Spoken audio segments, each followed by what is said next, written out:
दोस्तों ये न्यूज़ है यूपीआई से एटीएम कैश विड्रॉ को लेकर, जिसके बाद से आप किसी भी यूपीआई ऐप जैसे कि फ़ोन पे, गूगल पे, पेटीएम इस तरह के ऐप के ज़रिए ही आप एटीएम से कैश निकाल सकते हैं।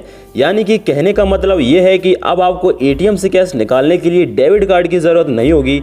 अब आप बिल्कुल उसी तरह से एटीएम से कैश निकाल सकते हैं जिस तरह से आप किसी दुकान पर क्यूआर कोड स्कैन करके पेमेंट करते हैं। यानी कि इसमें आपको एटीएम मशीन की स्क्रीन पर दिए हुए क्यूआर कोड को किसी भी यूपीआई ऐप से स्कैन करना है, उसके बाद जितना पैसा आपको निकालना है उतना अमाउंट डालकर पेमेंट कर देंगे तो एटीएम से कैश निकल आएगा। और इस सुविधा का लाभ आप पूरे देश में कहीं भी किसी भी एटीएम मशीन में पूरे 24 घंटे ले सकते हैं। फिलहाल इस सुविधा को कुछ बैंकें अभी भी दे रही हैं, जैसे कि एसबीआई अपने पर्सनल यूपीआई ऐप यानी कि यूनो पे के जरिए अपने ग्राहकों को बिना डेबिट कार्ड के एटीएम से कैश निकालने की सुविधा देती है। इसी तरह से बड़ी बड़ी प्राइवेट बैंक भी जैसे एचडीएफसी बैंक, आईसीआईसीआई बैंक इस सुविधा को दे रही हैं। लेकिन हाल ही में आरबीआई ने अपने एक नोटिस में कहा है कि सभी बैंकों को यह सुविधा जल्द से जल्द शुरू कर देना चाहिए। आरबीआई ने कहा है कि सभी बैंक और एटीएम ऑपरेटर्स अपने एटीएम पर कार्डलेस कैश विड्रॉ की सुविधा उपलब्ध कराएं।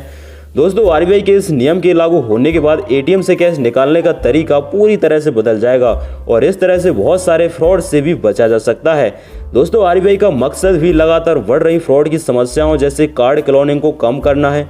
इसके अलावा भी आरबीआई पेमेंट सिस्टम को आसान से आसान बनाने की कोशिश में लगी हुई है और इसीलिए आरबीआई ने हाल ही में पेमेंट सिस्टम को सरल बनाने के लिए कई सारे सिस्टम लॉन्च किए हैं, जैसे आधार ओटीपी बेस्ड यूपीआई रजिस्ट्रेशन और क्रेडिट कार्ड को यूपीआई से लिंक करना, यूपीआई लाइट और 123 पे, और हाल ही में फ़ोनपे में भी आधार यूपीआई आ गया है।